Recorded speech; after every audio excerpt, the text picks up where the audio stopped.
욥기 15장 7절로 16절 말씀을 우리 보도록 하겠습니다. 7절로 16절, 욥기 15장 7절로 16절 우리 교독하도록 하지요. 내가 제일 처음 난 사람이냐? 산들이 있기 전에 네가 출생하였느냐? 하나님의 모의를 네가 들었느냐? 지혜를 홀로 가졌느냐? 너의 아는 것이 무엇이기로 우리가 알지 못하겠느냐? 너의 깨달은 것이 무엇이기로 우리에게는 없겠느냐? 우리 중에는 머리가 새기도 하고 연로하기도 하여 내 부친보다 나이 많은 자가 있느니라. 하나님의 위로와 내게 온유하게 하시는 말씀을 네가 어찌 작다 하느냐? 어찌하여 내가 마음에 끌리며 내 눈을 번쩍여 내 영으로 하나님을 반대하고 내 입으로 말들을 내느냐? 사람이 무엇이관대 깨끗하겠느냐? 여인에게서 난 자가 무엇이관대 의롭겠느냐?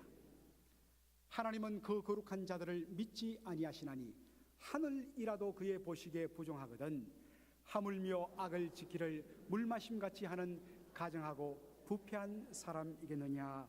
아멘. 성도 여러분, 욥에 대해서 많이 들어보셨을 것이고 또 성경을 읽어보셔서 알 것입니다. 욥은 동방제일의 부자였다 했습니다. 오늘날로 말하면 대기업 그룹의 회장님 정도 되었겠죠.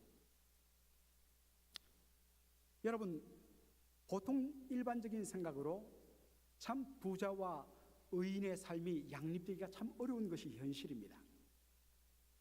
그런데 이 욥은 동방제일의 부자면서도 그의 삶이 정직하고 순전하여 하나님을 경외하며 악에서 떠난 자라고, 사람이 그렇게 평가를 해 주는 것이 아니라 하나님께서 친히 그렇게 평가를 해 주시다는 것입니다. 그런데 이런 욥에게, 의인 욥에게 큰 고난이 닥쳤습니다. 하루아침에 그 많은 재산을 다 잃어버리고 말았습니다.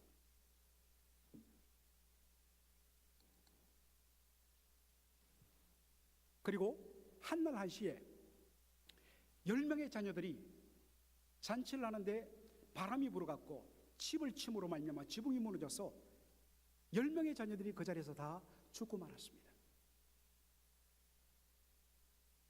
그런데다가 자신은 머리끝부터 발끝까지 온몸에 악창이 생겨서 얼마나 괴롭고 간지럽든지 기아장을 주워다가 조각으로 팍팍 몸을 피나도록 문질러도 그 고통이 가시질 않습니다. 그러니까 그의 아내가 뭐라고 이야기합니까? 얼마나 답답했으면 그 이야기 있겠습니까? 당신 하나님을 그렇게 잘 믿었는데 왜 이런 고난을 받느냐? 왜 그런 하나님을 믿느냐? 차라리 하나님을 욕하고 죽어라. 그렇게 악담을 퍼부었습니다. 바로 이때에 멀리서부터 욥의 세 친구들이 그를 위로하러 찾아왔습니다.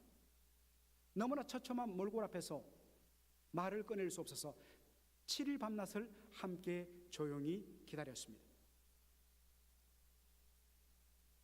욥의 세 친구들이 각각 말은 달리 했지만 그들의 말하는 주제와 내용은 한결 같았습니다. 욥, 네가 당하는 고난은 네가 하나님 앞에 범죄해서 죄를 지었기 때문에 하나님의 심판받아 당한 것이다. 그러므로 회개라. 그가 당하는 모든 고난이 그의 범죄 때문에, 불의 때문에 생긴 것이라 말입니다. 사람들 보기에는 의인인 척 했어도 하나님 보시기에 숨겨둔 죄가 있기 때문에 심판을 받은 것이다. 그렇게 진단을 했습니다. 오늘 본문 우리가 욥기 15장 읽었는데 바로 14절로 16절 보면 엘리바스의 말이 나오는데 바로 그 내용을 잘 담고 있습니다. 사람이 무엇이건대 깨끗하겠느냐? 여인에게서 난 자가 무엇이건대 의롭겠느냐? 하나님은 그 거룩한 자들을 믿지 아니하시나니 하늘이라도 그의 보시기에 부정하거든 하물며 악을 지키를 물마심같이 하는 가정하고 부패한 사람이겠느냐? 여러분, 하늘에 있는 천사가 얼마나 깨끗하고 순결하고 거룩합니까? 그러나 절대적으로 어렵고 거룩하신 하나님 앞에서는 그마저도 부정하게 보인다는 것입니다. 하나님의 절대적인 의와 거룩을 감당할 수 없다는 것입니다. 하물며 우리 인생이랴. 그리고 더군다나 죄를 범하기를 물마심같이 하는 가정한 인생들, 하나님께서 그들을 받아주시겠느냐 하는 것입니다. 그렇다면 이 말은 뭐겠습니까? 욥, 네가 당하는 모든 고난은 너의 범죄 때문이다. 너의 고난 당함이 바로 너의 범죄를 증명한다. 이것이 엘리바스의 논리였고 다른 두 친구의 동일한 논리였습니다. 물론 틀린 말은 아닙니다. 하나님께서 우리 인생의 잘못을 다루실 때에 하나님께서 때때로 고난을 허락하시기도 합니다. 그래서 성경 그것을 하나님의 징계, 사랑의 매라고 이야기합니다. 그런데 욥의 경우는 좀 다릅니다. 욥기 전체를 우리가 읽어보면 분명히 알 수 있는 대로 욥의 고난의 원인은 그런 것이 아니었습니다. 그의 고난은 그의 범죄와 관련 없이 주어졌던 것입니다. 그런데 엘리바스는 이 모든 고난은 너의 잘못에 대한 하나님의 심판의 결과라고 단정짓고 비판해버린 것입니다. 의외로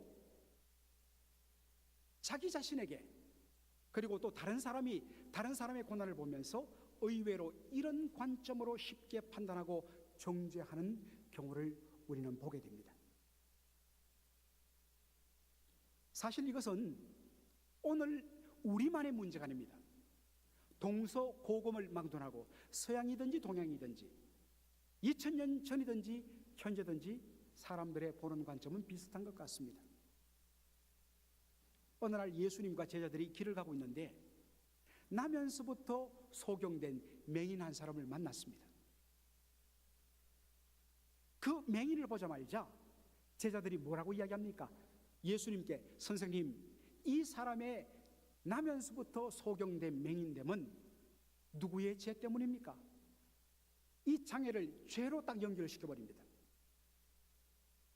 이 사람 때문입니까? 아니면 이 사람을 가졌을 때 그 부모가 범죄했기 때문입니까? 오늘날도 장애를 가진 아이를 둔 부모님들은 많은 고통을 당합니다.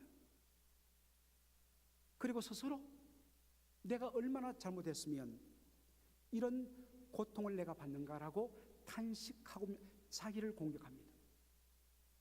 그런데 예수님 뭐라고 이야기하십니까? 예수님 뭐라고 이야기하십니까? 요한복음 9장 3절 우리 한번 볼까요? 다 같이 읽겠습니다. 시작. 예수께서 대답하시되 이 사람이나 그 부모가 죄를 범하는 것이 아니라 그에게서 하나님이 하시는 일을 나타내고자 하심이라. 예수님 뭐라고 이야기하십니까? 아니다. 누구의 죄도 아니다. 이 사람의 소경된 것, 맹인된 것은 바로 그것을 통하여서 하나님이 하고자 하는 일을 나타내시기 위함이라. 다른 말로 하면 하나님의 영광을 위하여 이런 고통을 하나님께서 잠시 허락하셨다라고 이야기하고 있습니다. 고통과 고난과 이 장애를 하나님의 영광의 관점에서 접근하고 있는 것을 보게 됩니다. 사랑하는 성도 여러분, 여러분은 어떻습니까?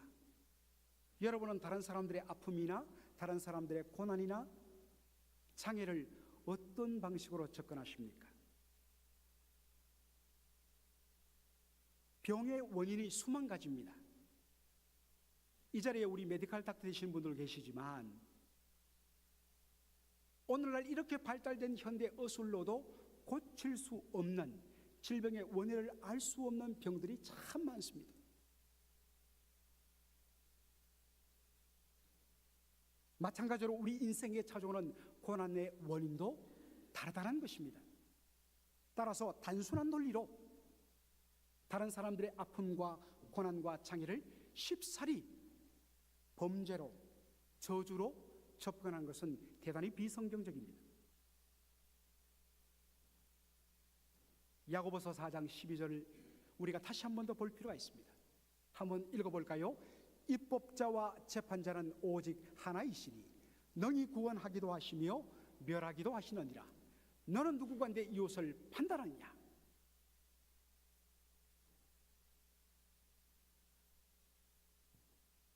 여러분, 우리 인생을 판단하시는 분은 오직 하나님 한 분밖에 없습니다. 우리가 이 엄중한 말씀 앞에 우리가 겸손히 우리를 살펴야 합니다. 다른 사람에 대하여서 함부로 판단하고 정죄하고 그의 아픔을 그렇게 나의 시각으로 말하는 것은 자신을 하나님의 자리에 올려놓는 무슨 죄라는 것입니다. 우리에게는 그런 판단의 자격이 부여되어 있지 않습니다. 다만 우리에게 요구되는 것은 판단하실 이는 여호와시니 주께 맡기고 그 영혼을 주 앞에 맡겨드리는 일입니다. 여러분, 우리가 제일 절망할 때가 언제입니까? 여러 가지 이유가, 여러 가지 경우가 있겠지만은 많은 경우에, 저 같은 경우에 내 속으로 낳은 자식도 내 마음대로 할 수 없을 때입니다.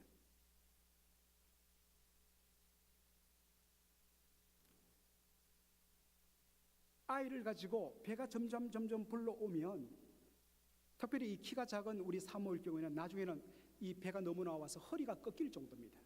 얼마나 고통스러운지 모릅니다. 그리고 이 한 여름 같은 경우에는 정말 그 몸속에 37도 가까이 되는 따뜻한 보일러를 하나 설치해 놓은 것 같습니다. 남자들은 몰라요.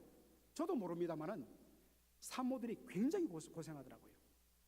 그래서 제발 빨리 좀 나았으면 좋겠다고, 시원하겠다고 이야기하는데 한참 키우다가 뭐라고 이야기합니까? 그때가 좋았다.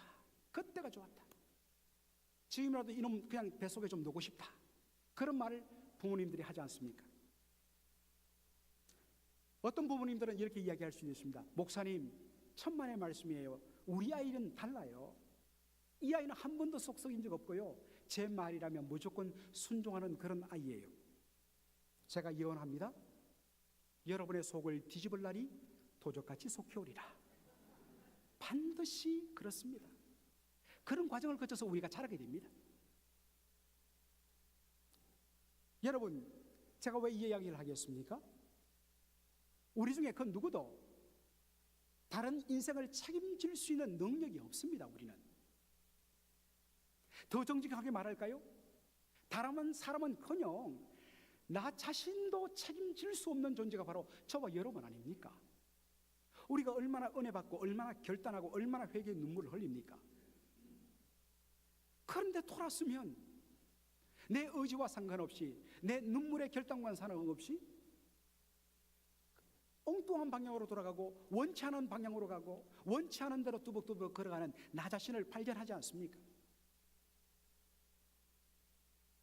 그러므로 야고보서 4장 12절에 있는 말씀대로 다른 이에 대한 판단은 하나님의 몫임으로 하나님께 맡겨두고 우리가 해야 할 일은 무엇입니까?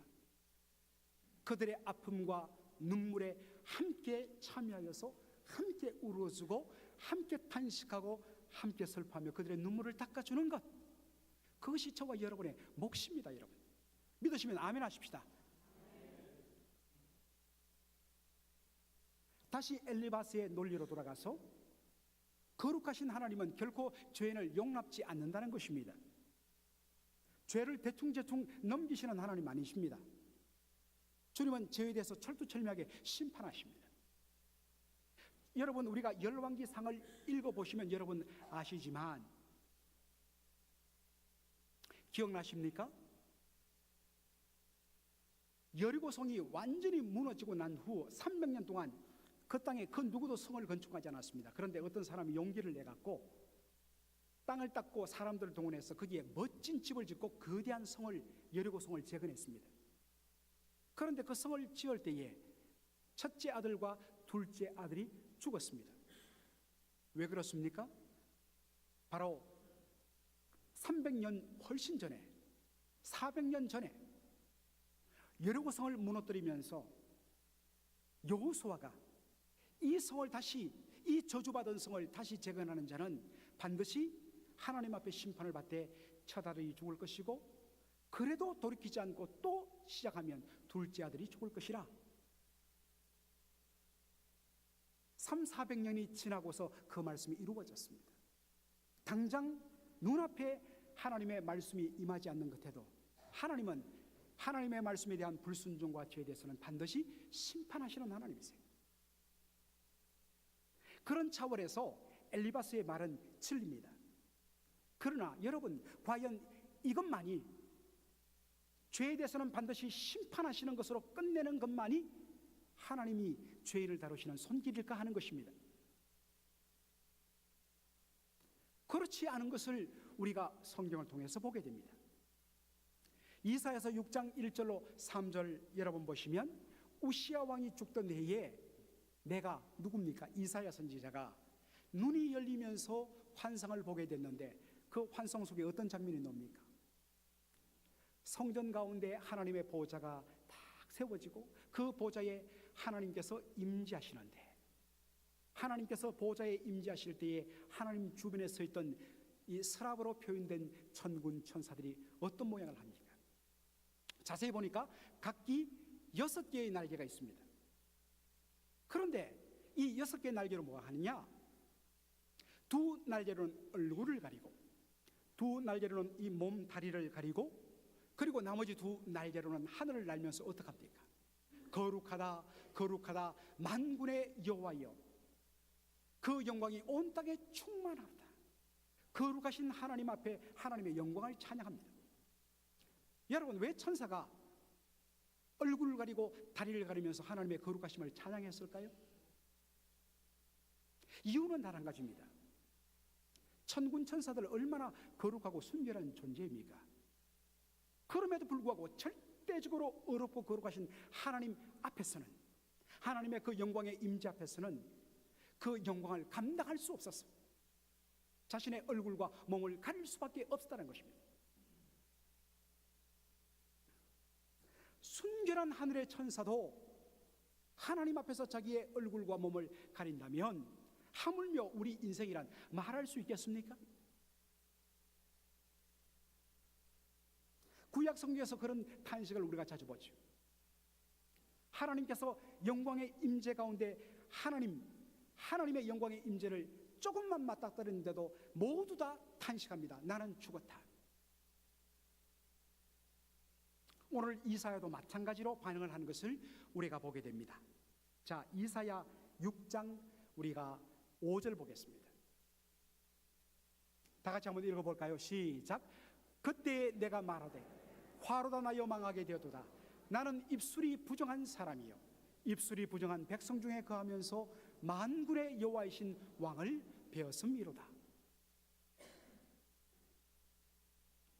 절대적으로 어렵고 거룩하신 하나님의 영광을 맞닥뜨리는 사람의 공통된 반응은 나는 망했다. 나는 죽게 되었다. 죽은 모습이다. 나름대로 상대적으로 좀 더 의롭고 거룩할지 몰라도 절대적으로 어렵고 거룩하신 하나님의 영광의 임재 앞에서는 그 영광의 광채를 견딜 수가 없는 것입니다.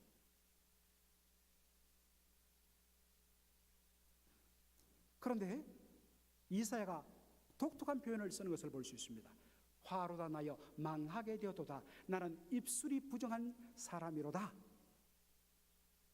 여러분, 왜 이런 표현을 썼을까요? 예수님의 말씀에서 우리의 힌트를 발견할 수 있습니다. 예수님 뭐라고 이야기하십니까? 우리 바깥에서 우리의 입을 통하여 우리 속으로 들어가는 음식은 우리의 영혼 마음을 더럽히지 못한다. 우리를 더럽히는 것은 뭐냐?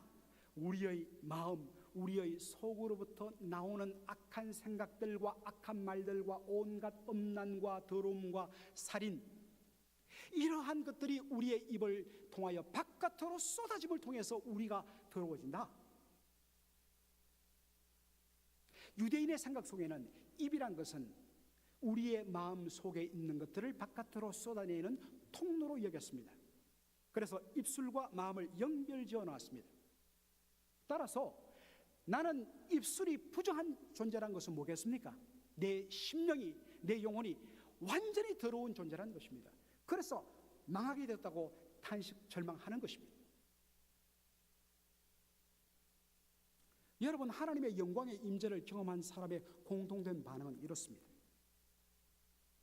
여러분들, 우리가 예배 나와서 하나님 은혜를 구하고 엎드릴 때에 정말 하나님의 영광의 임재에 사로잡히는 첫 번째 반응은 바로 이것입니다.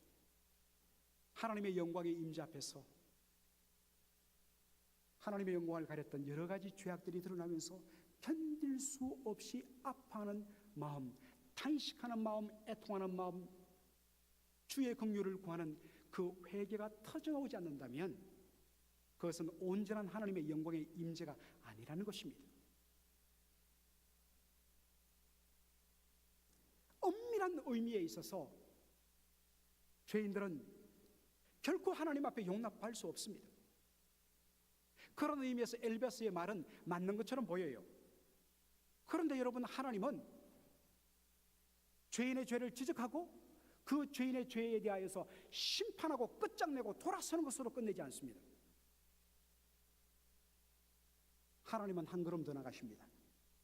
자, 그것을 우리가 이사야서 6장 우리가 6절로 7절에서 볼 수 있습니다. 때에 그 서랍의 하나가 화저로 불화자 젓가락 젓자 불젓가락으로 단에서 제단에서 취한 바 핀숯을 그에게 손에 가지고 와서 그것을 내 입에 대며 가로되 보라, 이것이 너의 입에 닿았으니 내 악이 죄하여졌고 내 죄가 사하여졌느니라.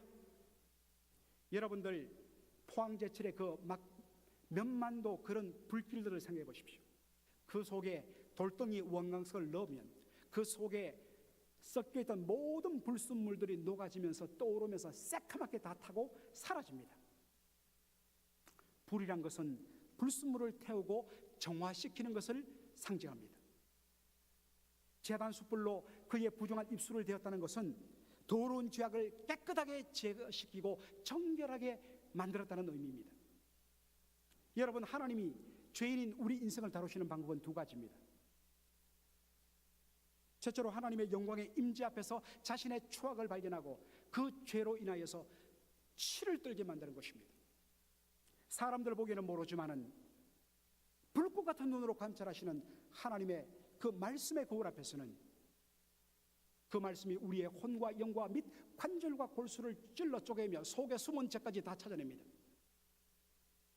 하나님의 말씀의 거울 앞에서는 우리가 마치 벌거벗은 것처럼 우리의 모든 영혼이 하나님 앞에 다 드러나게 하십니다. 철두철미하게 우리의 죄를 지적하고 우리가 하나님 앞에 비참한 존재인 것을 온전히 폭로시키고 고발시키십니다. 그러나 하나님은 여기서 끝나지 않습니다. 죄인인 우리 인생을 다루시는 또 하나의 하나님 방법, 이 죄악을 감당할 수 없는, 영원히 이 죄로 말미암아 죽을 수밖에 없는 우리 인생들을 위하여 이 죄 문제를 해결하기 위해서 죄 없으신 하나님의 독생자 예수 그리스도를 보내어주시고 그의 어깨에 우리의 모든 죄악을 다 담당시키시고 우리가 받아야 할 저주와 심판을 아들 예수가 십자가에서 피 흘려 죽게 하심으로 말미암아 우리의 죄 문제를 다 해결해 주시는 주님의 손길이 있다는 사실입니다.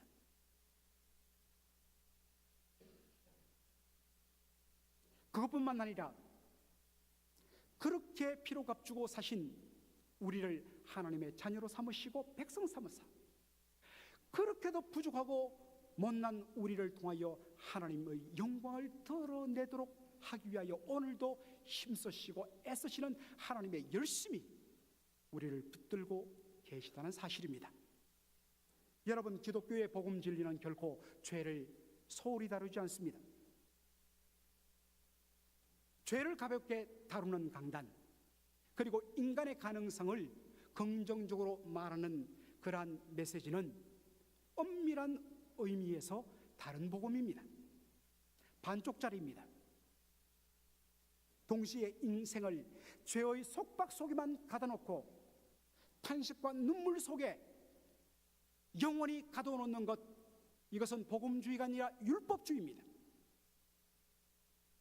참된 복음이란 것은 우리의 인생의 죄를 드러낼 뿐만 아니라 그 죄를 십자가를 통해서 죄의 문제를 해결하고 우리를 온전히 하나님의 자녀로 만드시고 하나님의 자녀로 살아가도록 만드시는 하나님의 그 놀라운 손길, 그것이 매번마다 선포되는 것, 이것이 참된 복음입니다.